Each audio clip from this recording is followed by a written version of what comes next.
ஆளுமை மிக்க அரசியல்வாதியாக பியோர் பாலிடிக்ஸ் பயிற்சி பட்டறை, நேரடி இணைய வழி வகுப்புகள். உங்கள் சீட்டிற்கு முந்துங்கள் 7338824242.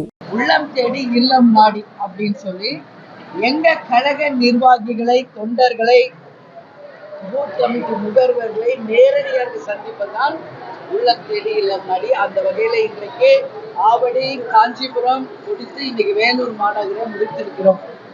இன்று மாலை குடியாத்தத்துல கேப்டனின் ரத யாத்திரை மற்றும் மக்களை தேடி மக்கள் தலைவர் அப்படின்னு எங்களுடைய நடைப்பயணத்துடன் மக்கள் சந்திப்பும் நடக்க இருக்கிறோம். இது பிளான். இது மாதிரி 234 தொகுதிகளுக்கும் செல்ல இருக்கிறோம். இது முதல் கட்ட பயணம். இது 23ஆம் தேதியோட முடிகிறது. 24ஆம் தேதி தலைமை அலுவலகத்துல கேப்டன் எப்பொழுது வழங்குவது போல் கேப்டனுடைய அறக்கட்டளையிலிருந்து பல்வேறு பேருக்கு உதவிகள் வழங்க இருக்கிறோம். எம்ஜிஆர் ஸ்கூலுக்கு எப்பொழுது வழங்குவது போல் 50,000 அந்த மாணவர்களுக்கு உணவும் அளிக்க இருக்கிறோம். 25ஆம் தேதி தலைவருடைய பிறந்த நாள். அந்த நாள் எங்க கட்சிக்கு ஒரு திருவிழா. அதனால அந்த நாள் முடித்து பிறகு எங்கள் 2ஆம் கட்ட பயணத்தை அறிவிப்போம் அப்படிங்கறத போயிட்டு சொல்றோம். கேள்வி கேட்டாங்க, எப்படி இருக்கு உங்க பார்வையில் சொல்லுங்கன்னு. திரையும் குறையும் கலந்த ஒரு ஆட்சியா தான் நான் பாக்குறேன். ஏன்னா இப்ப நீங்க கேட்ட கேள்வி எல்லாம் ஆட்சியினுடைய குறைகள். இன்னைக்கு எவ்வளவோ சில நல்ல விஷயங்களும் நடந்திருக்கிறது. அதனால இன்னும் பல வாக்குறுதிகளை அவங்க நிறைவேற்றல. அதனாலதான் நிறையும் குறையும் கலந்த ஆட்சியில அது இந்த மார்க் எவ்வளவுன்னு கேட்டாங்க. இது தேர்வு இல்லை, தேர்தல் தான். எக்ஸாம் மாதிரி நீங்க மார்க் கேட்கறீங்களே, நான் நகைச்சுவையாக கேட்டேன். இருந்தாலும் சொல்லுங்க. நாங்க அதுக்காக தான் நிறையும் குறையும் 50-50 எடுத்துக்கங்க நான் சொல்றேன். யாரும் கேப்டனுடைய படத்தை எந்த கட்சியா இருந்தாலும் பயன்படுத்த கூடாது என்பதை இந்த பிரஸ் மீட்ல நான் சொல்றேன். ஏன்னா நாங்க இன்னைக்கு ஒரு அரசியல் கட்சி, எங்கள் தலைவர் கேப்டன்.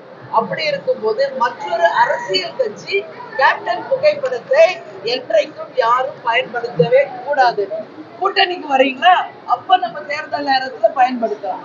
தனிப்பட்ட முறையில கேப்டனுடைய புகைப்படத்தை எந்த அரசியல் கட்சியும் பயன்படுத்த கூடாது அப்படின்றத இந்த வேலூர்ல இந்த பிரஸ் மீட் மூலமா நான் தெரிவிக்கிறேன். இதை நீங்க எல்லாத்தையும் பப்ளிஷ் ரத யாத்திரைன்னு இன்னைக்கு குடியாத்தத்துல கேப்டனுடைய ரத யாத்திரை தொடங்கப்படுகிறது. நாங்க முதல் நாளே கொண்டு வரணும் தான் ட்ரை பண்ணோம். நிறைய வேலைப்பாடுகள், நிறைய வேலை. அதனால ஒரு 2 நாள் தாமதமா இன்னைக்குதான் வேலூருக்கு ரத யாத்திரை வருது.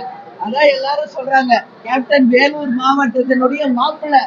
அதனால தன்னுடைய மாமனார் மாமியார் ஊர்ல இருந்தா ஆரம்பிக்கணும்னு கேப்டன் பிடிவாதமா இருந்து இன்னைக்கு குடியாத்தத்துக்கு வர்றாரு. அதனால எங்க மாவட்டத்துல எல்லாருக்கும் இது சந்தோஷம். அவர் இன்னைக்கு வேலூருக்கு வருகிறார். மக்களை சந்திக்க.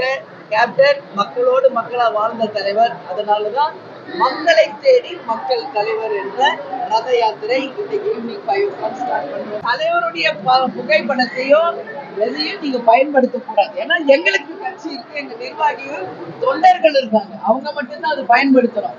கூட்டணி அமைக்கும் போது எல்லா கூட்டணி கட்சி தலைவர் கூட போடுறீங்களா, அது எங்களுக்கு பிரச்சனை கிடையாது.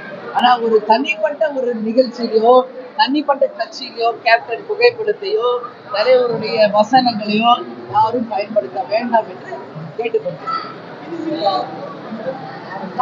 அது சினிமாக்கு இல்ல, நான் முதலே சொல்லிட்டேன். லப்பர் பந்துன்னு ஒரு படம் கேப்டனை காமிச்சு மிகப்பெரிய வெற்றி படமா வந்துட்டு அதுக்கு ப்ரிவியூ ஷோ நான் போய் பார்த்து வாழ்த்து சொல்லியிருக்கேன்.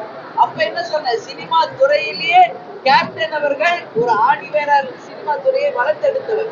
அதனால கேப்டன் எங்க குடும்பம் மட்டும் சொத்து இல்ல, சினிமா துறைக்கும் தமிழக மக்களின் சொத்து அவரு அப்படின்னு நான் சொல்லியிருக்கேன். அது திரையுலகிற்கு சம்பந்தப்படாது. பட் அரசியல் கட்சிகள் என்று வரும்போது குழப்பம் வரக்கூடாதுன்றதுனாலதான் அதையும் சொல்றோம். கூட்டணி வரும்போது நீங்க பயன்படுத்துங்க. நன்றி, வணக்கம்.